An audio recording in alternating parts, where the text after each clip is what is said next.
Tasha Hubbard, thanks so much for being with us, and congrats on the film and all the acclaim it's receiving.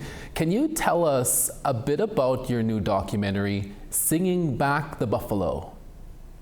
Yeah, thank you. I mean, this is a film that I have been wanting to make for a couple of decades, since I started in my film career.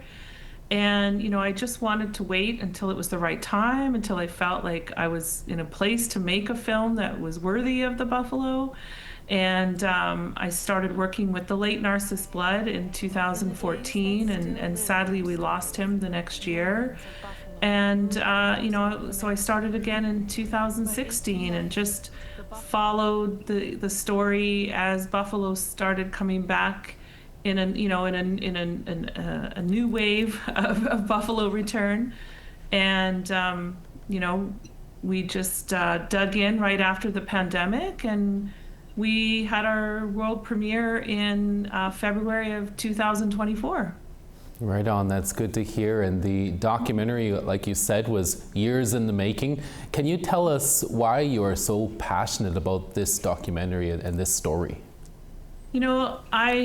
I would say, about 22, 23 years ago, I was taken just outside of Regina to where there was a buffalo stone that had just been recently uncovered. And I was, just so fascinated and felt so connected to it.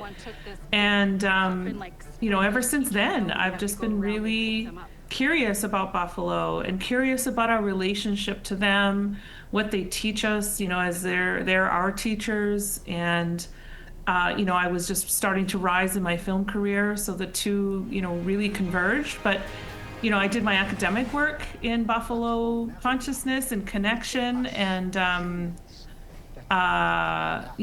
this is the first time that sort of my film work and my academic work came together, so it feels really special.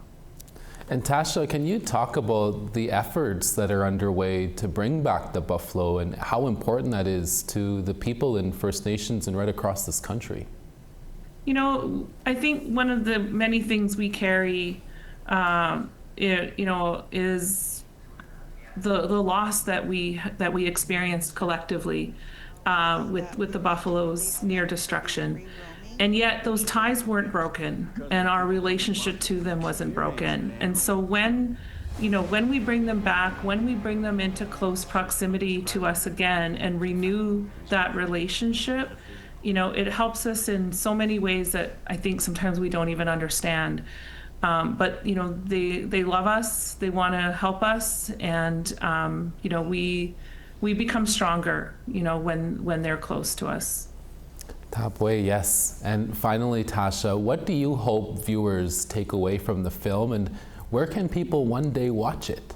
Yeah, we know we have difficult stories, and those are important stories to tell. And I think as a filmmaker, I've had that sense of responsibility to tell those tough stories. And we also need these stories that look towards hope and look towards the future and look towards stories that we can celebrate. And so I want people to, watch the film and feel that connection to buffalo, feel committed to doing what they can to bringing them back.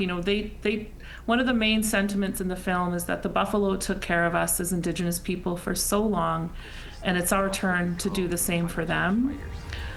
There's a short version of the film that's on the nature of things. It's available to be seen now on CBC and CBC Gem, but the feature version of the film will be available on APTN sometime in the fall, and we don't have our dates yet, but I'm excited that the film will be able to be seen across the country, by the viewership of APTN.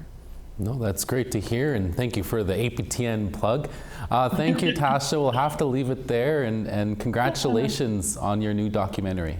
Yes, thank you so much. Thank you, Creason.